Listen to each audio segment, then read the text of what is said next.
Hello दोस्तों, नालंदा वाले YouTube channel पर एक बार फिर से आप लोगों का स्वागत है। आज हम लोग कक्षा 8 के अध्याय पहला संस्कृत जो तृतीय लैंग्वेज है उसका अध्याय पहला है सुभाषितानी, उसको हम लोग विस्तार से पढ़ेंगे। पहला पार्ट है संस्कृत का सुभाषितानी। सुभाषितानी का अर्थ होता है सुंदर वचन या फिर अच्छे वचन। सुंदर वचन या फिर अच्छे वचन। ठीक है, सुभाषितानी। इसमें ये पार्ट जो है सुभाषितानी शब्द सु प्लस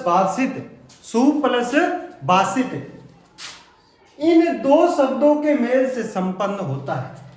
सु प्लस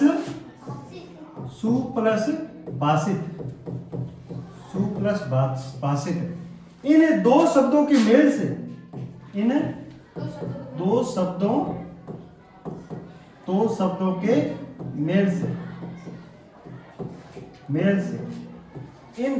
के मेल से संपन्न होता है।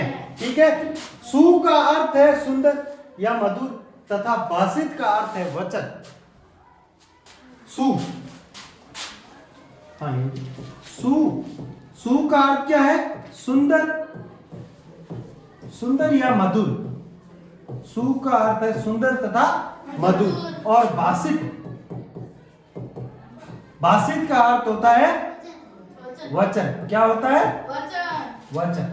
ठीक है, भाषित का अर्थ है वचन। इस तरह सुभाषितानी का अर्थ होता है सुंदर वचन। क्या होता है? सुंदर वचन। ठीक है, प्रस्तुत पाठ में सुक्ति मंजरा नीति शतकम मनुस्मृति शिशुपाल वदम पंचतंत्रम से रोचक और विचार परक श्लोकों को संग्रहित किया गया है। ठीक है, इस पाठ में श्लोक के माध्यम से हमें समझाया गया है। पहला श्लोक है गुणा गुणेषु गुणा भवन्ति ते निर्गुणे प्राय भवन्ति दोषा सुसो दुतोया पर भवन्ति नद समुद्र मासक भवन्त पहला। ठीक है, इसका जो अन्वय है वो है गुणा गुणेषु गुणा भवन्ति ते निर्गुणे प्राय भवन्ति दोषा भवन्ति यथा नद सुसो दुतोया पर भवन्ति परम समुद्र आसागता अयेया भवन्ति। इसका ये क्या है? अन्वय है। ठीक है, इसका भावार्थ जो है वो क्या है कि गुण होते हैं वो गुणवान व्यक्तियों के पास ही रहते हैं। ठीक है, गुण जो होते हैं वो गुणवान व्यक्ति या जो गुणी व्यक्ति होते हैं ना उनके पास ही रहते हैं या गुणवान व्यक्ति के पास ही रहते हैं। वे गुण निर्गुण व्यक्ति के पास जाकर दोष बन जाते हैं। वही गुण निर्गुण व्यक्ति के पास पहुंचकर क्या हो जाते हैं? दोष बन जाते हैं। जैसे नदियां जो होती है वो स्वादिष्ट जल उत्पन्न करती है। नदियां जो होती है वो स्वादिष्ट जल उत्पन्न करती है या स्वादिष्ट जल से युक्त निकलती है, परंतु समुद्र में जाकर वह पीने योग्य नहीं रहती, अपेय हो जाती है, न पीने योग्य। ठीक है, उसी प्रकार से गुण जो होते हैं वो गुणवान व्यक्तियों के पास ही जो निवेश करते हैं, वही गुण निर्गुण व्यक्ति के पास पहुंचकर दोष बन जाते हैं। ठीक है, उसी प्रकार से नदियां स्वादिष्ट जल उत्पन्न करती है लेकिन वही समुद्र में पहुंचकर अपेय हो जाती है, न पीने योग्य हो जाती है। ठीक है, उसका जो है दूसरा श्लोक, ये तो हो गया अपने पहला श्लोक। ठीक है, ये तो हो गया अपना पहला श्लोक है। अब है दूसरा श्लोक। अब हम लोग पढ़ते हैं दूसरा श्लोक।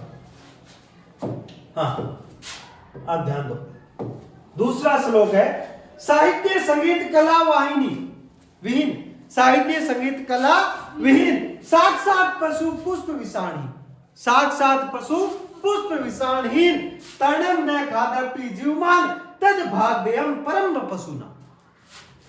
ये इसका दूसरा श्लोक है, पहले पाठ का दूसरा श्लोक है।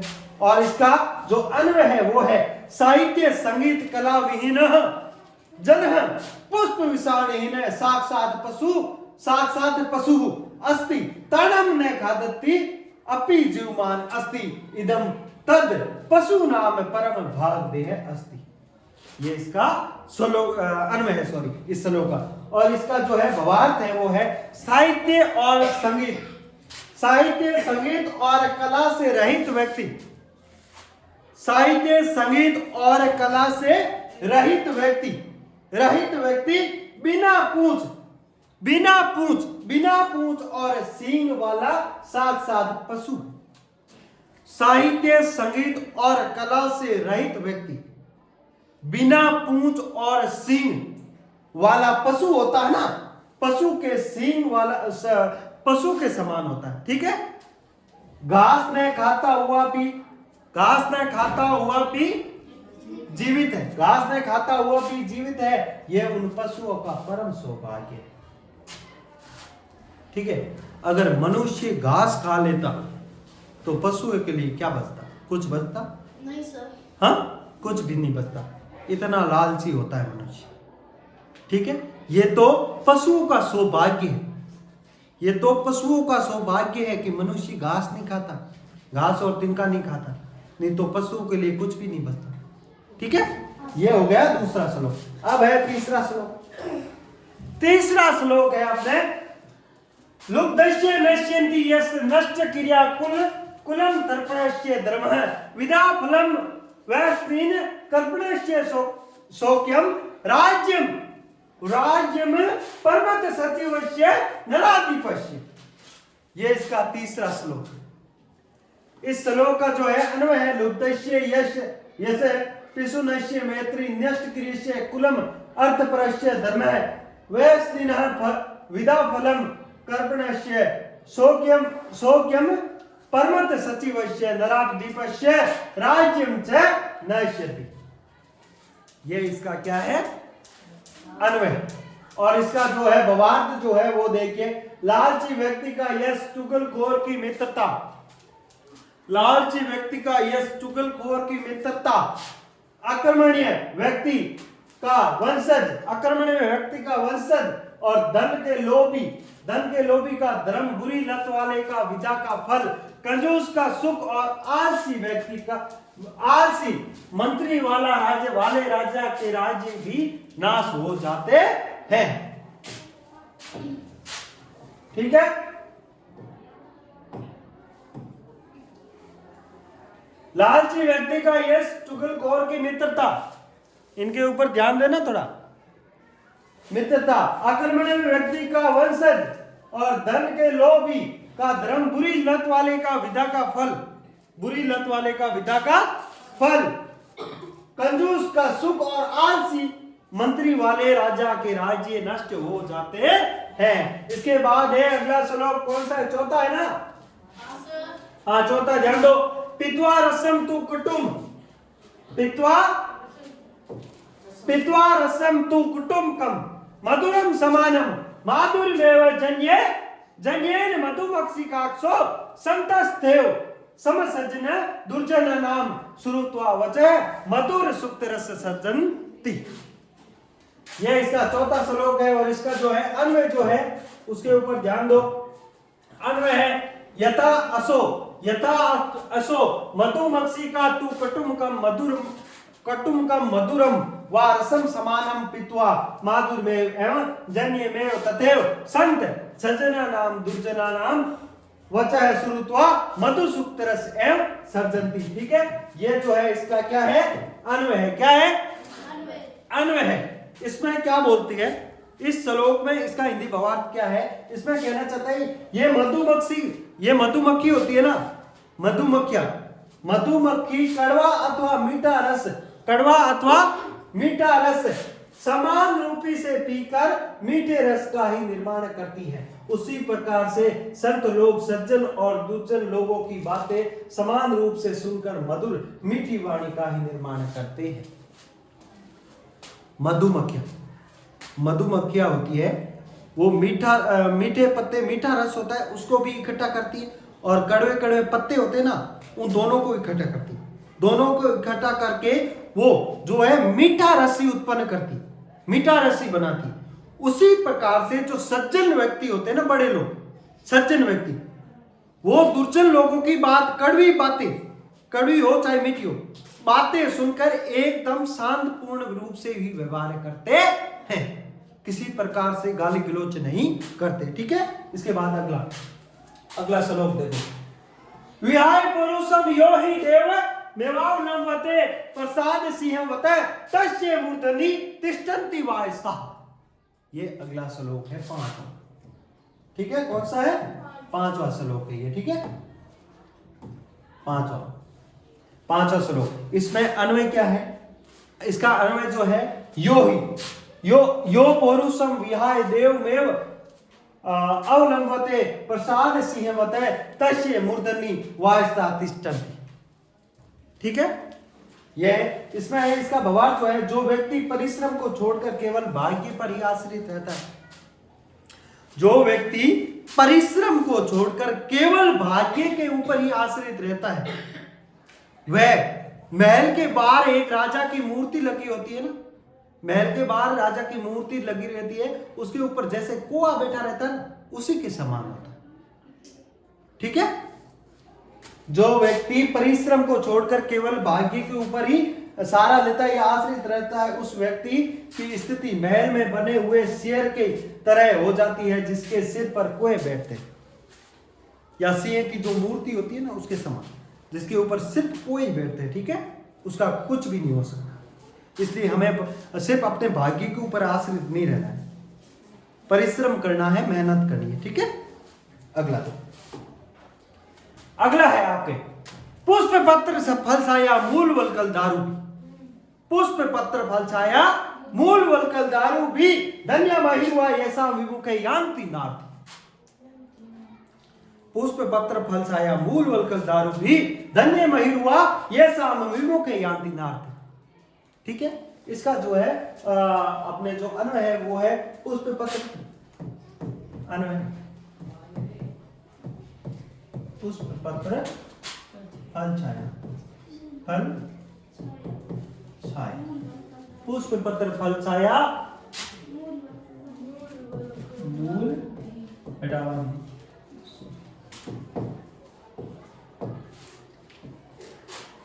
मूल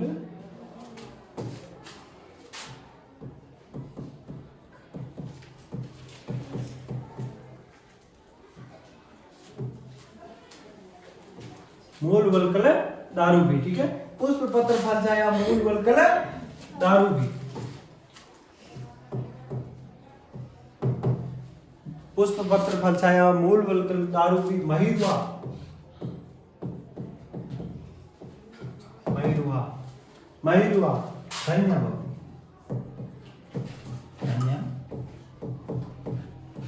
धन्य भवती या भवंती कर दो भवंती। ठीक है, ये आ जाएगा। इसके बाद है ये शाम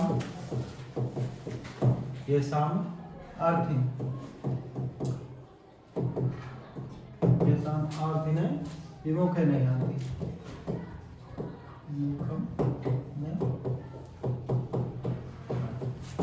ये इसका क्या है? अन्वय। क्या है? अन्वय। इसका जो हिंदी भावार्थ है वो क्या है कि फूल पत्ते फल छाया जड़ छाल लकड़ी आदि से युक्त पेड़ धन्य है, जिसके कारण याचक कभी भी उनके विमुख या निराश नहीं होते। फूल पत्ते फल छाया, फूल पत्ते फल छाया जड़ छाल लकड़ी आदि से युक्त पेड़ धन्य है, जिनके कारण याचक कभी भी उनके विमुख या निराश नहीं होते। इसमें कहने का मतलब ये होता है कि फूल होते हैं, फूल व्यक्तियों के काम आते हैं, उससे कभी कोई व्यक्ति निराश होता है। पत्ते भी व्यक्तियों के काम आते हैं। फल और छाया जड़ काम आते हैं। लकड़ी भी हमारे जीवन में काम आती है। आदि से युक्त पेड़ धन्य है, जिनके कारण याचक कभी भी उनसे कभी भी निराश नहीं होते। ठीक है, अब है इसका लास्ट श्लोक सॉरी। ठीक है, चिंतनिया ही विद्वान आवेदन प्रतिक्रिया न कूप खननम युक्त प्रतिपते वही ना करे।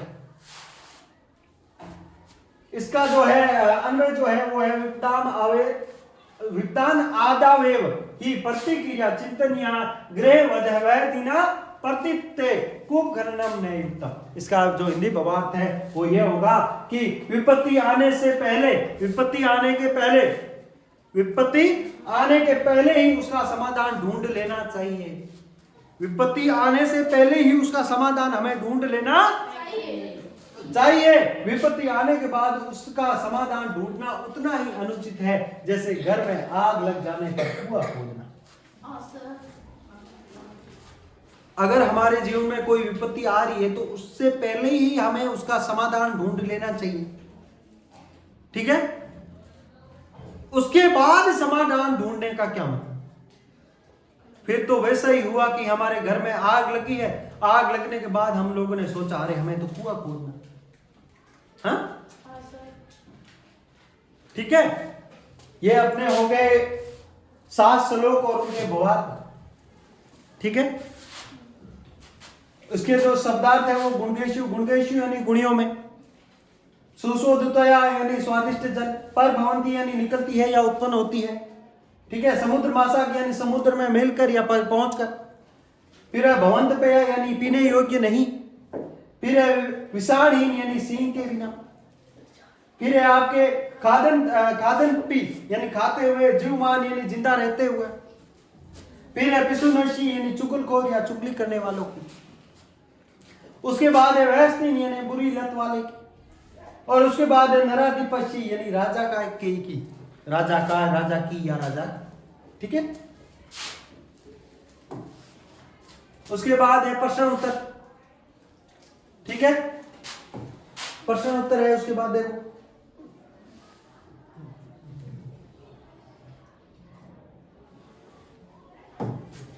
ठीक है। पहला प्रश्न आप लोगों को पता ही है, पाठ्य धनात्तानाम पदाना सहस्र वाचन कुरुत। पाठ के जो श्लोक है उनके जो हिंदी भावार्थ है वो आप लोगों को लिखने, ठीक है। वो मैंने आप लोगों को पहले ही करवा दिया था, ठीक है। उसके बाद दूसरा है सलोका सेसु रिक्त स्थानाना पूरीति। अब ये मोस्ट इंपोर्टेंट प्रश्न है। आप लोगों के जो डेस्क वर्क है उसमें लगभग हर पेपर के अंदर आप लोगों से ये प्रश्न पूछा गया, ठीक है। इसमें समुद्र मासा के आगे क्या आएगा? भवंत क्रिया श्रुत्वा वचे मधुर रक्त मधुर सुक्त रसम सर्जन्ति तद भागधेयम परम पशुनाम विदा फलम वैस्तिन कूप कर्पणस्य सौख्यम पौरुषम विहाय देव अवलंबते। उसके बाद है चिंतन्या ही विद्वान आधा देव प्रतिक्रिया। फिर है आपका तीसरा जो प्रश्न है प्रश्नाना उत्तराणी एक पद लिखना। वैष्णिन है किम नश्यन्ति, क्या होगा? विदा फलम। क्या होगा? विदा फलम। उसके बाद है कश्य यश नश्यन्ति, किसका यश नष्ट होता है?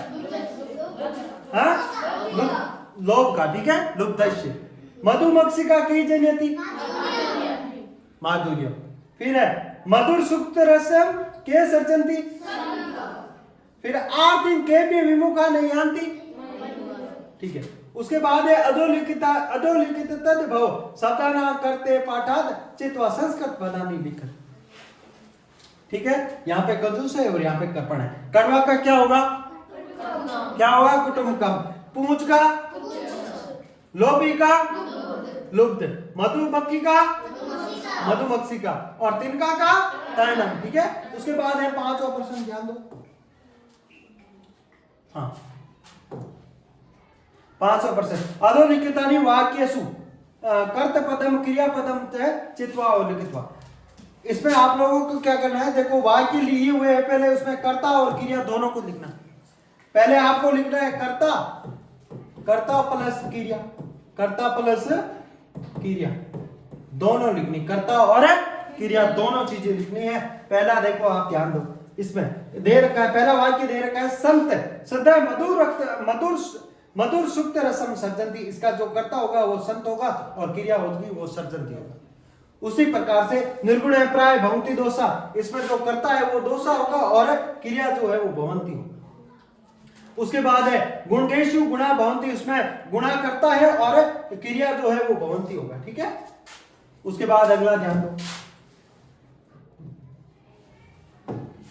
ठीक है, अगला है मधुमक्षिका माधुर्य जनियते, इसमें जो करता है वो मधुमक्षिका होगा और क्रिया है जनियत होगा।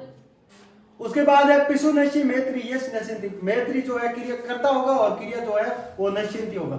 उसके बाद है नद्र समुद्र मासाक, नद्र समुद्र मासाक अपेय भवंती, नद होगा इसका क्रिया करता और क्रिया होगा भवंती। ठीक है, उसके बाद है रेखांकित पदानी अर्धन के प्रश्न निर्माण करना, आपको इसमें प्रश्न निर्माण करना है। ठीक है, प्रश्नों का क्या करना है, निर्माण करना है। गुणा गुणकेशु गुणा भवंती, अब गुणा की जगह क्या आएगा वो आप लोगों को लिखना है। गुणा की जगह आप लोगों के के आएगा, क्या आएगा, के गुणा के गुणकेशु गुणा भवंती, के गुणकेशु गुणा भवंती। उसके बाद है नद सुसु दुतोया भवंती, अब नद की जगह क्या आएगा वो आप लोगों को लिखना है। नद की जगह आएगा का, क्या आएगा, का आएगा। ठीक है, उसके बाद है लुप्तस्य यश नश्यंती, अब लुप्तस्य दस्य, दस्य के अंदर ही उत्तर पड़ा है कश्य आएगा, क्या आएगा, कश्य। ठीक है, उसके बाद है मधुमक्षिका माधुर्य जनयति, मधुमक्षिका की जगह क्या आएगा, इसमें का आएगा, क्या आएगा, का। उसके बाद है तस्य मूर्तिन तिष्ठन्ति वायसा, अब मूर्तिन की जगह क्या आएगा, या तो आएगा कुत्र, कुत्र भी सही है और कस्मिन भी सही है, कुत्र भी सही है और कस्मिन भी सही है, दोनों आप लोगों के सही है। ठीक है, उसके बाद लास्ट ऑप्शन है उदाहरण अनुसार पदानी पृथक कुरुता, उदाहरण के अनुसार आपको इनको पृथक करना है। ठीक है, प्रश्न देखो समुद्र मासा, समुद्र मासा को समुद्रम किया हुआ है और आशा का अलग किया हुआ है। उसी तरह माधुरी में का क्या होगा, माधुरी में अलग हो जाएगा प्लस एवं अलग हो जाएगा। उसी तरह से अल्पम अलग हो जाएगा, अल्पम प्लस एवं होगा। उसके बाद है सर्वम प्लस एव, सर्वम प्लस एव। उसके बाद है देवम प्लस एव होगा।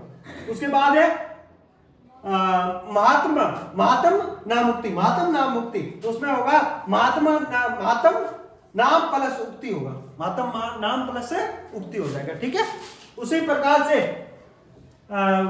विद्याम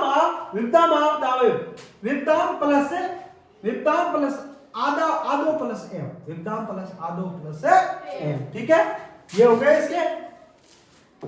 हाँ, यह आपका पहला पार्ट जो है 8वीं क्लास का पहला पार्ट सुबह सितानी जो है वो पार्ट परिचय से लेकर प्रश्न उत्तर तक पूर्ण रूप से हल हो चुका है। ठीक है, अगले पार्ट में हम लोग दूसरा पार्ट लेके आएंगे आप लोगों को, ग्लिशी वाणी ने कदापि में शुरू हुआ। ठीक है, आज के लिए इतना ही, धन्यवाद।